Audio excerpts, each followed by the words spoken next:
lapor pajak gimana ya? Ayo dong cepet lapor sebelum tanggal 31 Maret loh. Ya aku lupa caranya gimana ya. Caranya kamu daftar pakai akun DJP. Yuk nanti aku kasih tahu.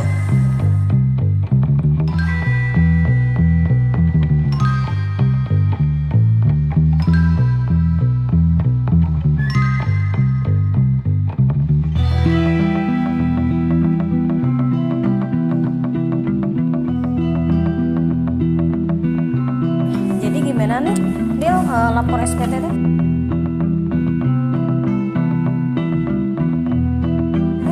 Jadi sebelum kamu lapor SPT, kamu harus dulu menyiapkan dokumen yang perlu disiapkan seperti NPWP, EVIN, akun DJP online, dan formulir untuk mendaftarkannya. Itu ada formulir 1770SS atau 1770S. Nah itu tuh disesuaikan dengan pekerjaan kamu gitu. Nah untuk tata cara isinya, yang pertama siapkan dulu dokumen pendukung yang tadi aku sebutin seperti NPWP, EVIN, akun DJP, dan formulir. Lalu buka djponline.pajak.id dan pilih login, lalu masukkan NPWP dan kata sandi kamu. Setelah itu kamu pilih menu lapor. Nah setelah kamu pilih menu lapor, kamu pilih layanan e-filing, lalu pilih buat SPT. Nah setelah itu ikuti aja alur pertanyaan-pertanyaan yang akan diberikan gitu. Jadi jawabannya sesuaikan dengan kenyataannya gitu. Selanjutnya jika SPT sudah dibuat, nah sistem akan menampilkan ringkasan SPT. Untuk mengirim SPT, ambil kode verifikasi. Kode verifikasi akan dikirim melalui email wajib pajak. Nah nanti si kode itu akan dikirim ke email kamu. Nah setelah itu masukkan kode verifikasi dan klik kirim SPT. Kalau sekiranya kamu masih ragu-ragu, takut ada yang salah, kamu boleh ketik ini, klik selesai. Nah itu belum dikirim tapi jadi draft nantinya kalau misalkan kamu ada hal-hal yang lupa gitu. Nah kalau misalkan kamu udah lapor SPT dan hasilnya nihil, berarti tidak ada kesalahan gitu saat kamu melapor. Oh jadi gitu prosesnya. Iya. Aduh, Mudah kan? Iya mudah banget. Makasih banget ya Dil. Iya, jadi sekarang kamu nggak perlu datang ke kantor pajak. Kalau mau ngelapor pajak, cukup dengan login ke aplikasi DJP ini, kamu bisa lapor pajak di mana aja. Wow, jadi praktis ya. Betul. Aduh, makasih ya. Iya, sama-sama.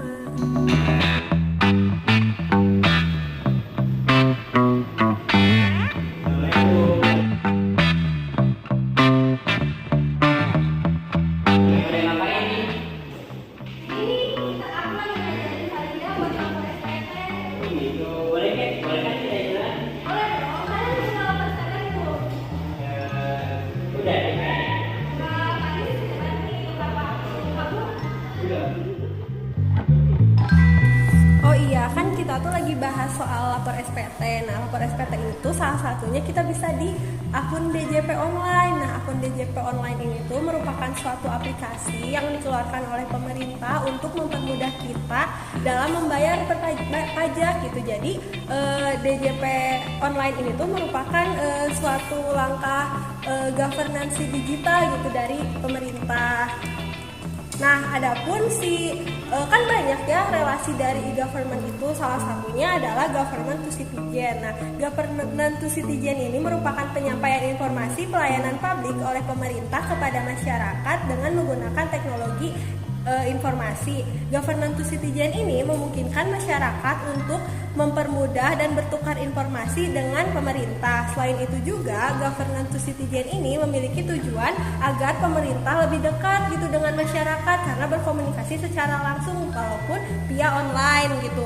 Nah saat ini government to citizen ini tuh banyak gitu kita temuin, seperti salah satunya akun DJP online ini gitu. Oh gitu ya. Berarti sekarang tuh hebat banget ya, udah bisa pakai DJP online buat bayar pajak.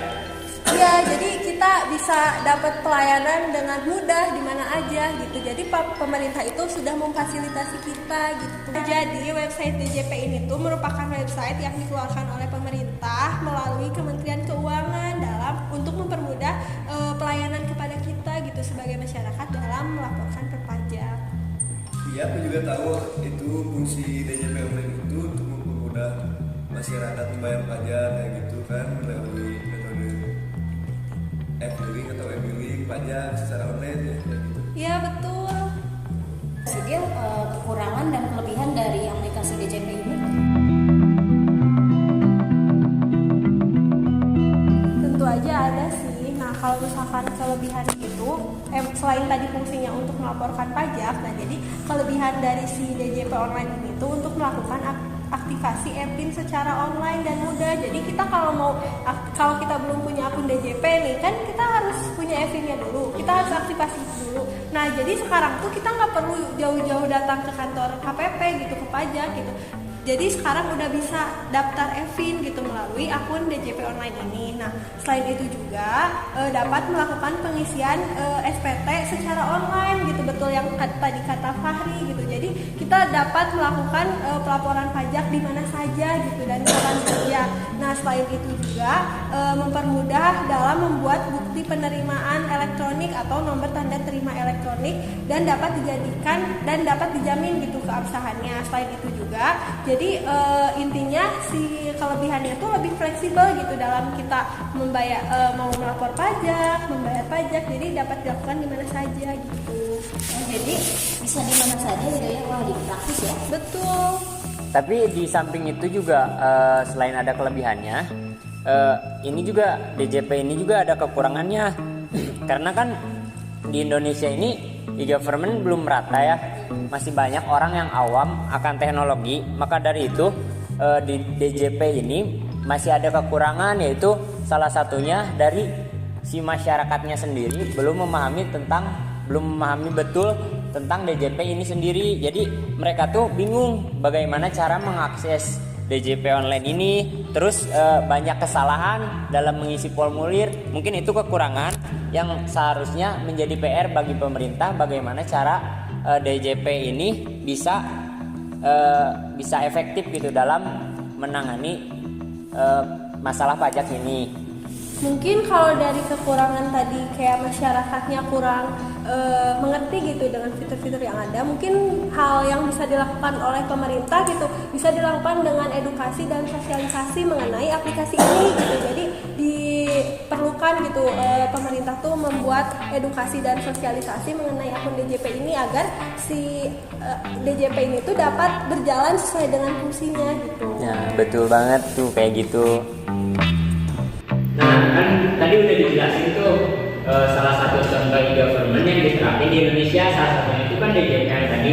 Jadi kita tuh bisa bayar pajak secara online. Tadi juga kan sudah dijelasin sama Fadila Ahmad tuh gimana caranya bayar pajak. Jadi bayar pajak di DJP dari awal sampai akhir itu kayak gimana. Terus tadi juga dijelasin relasi, fungsi, kelebihan, kekurangan serta manfaatnya. Nah oleh karena itu, ayo kita bayar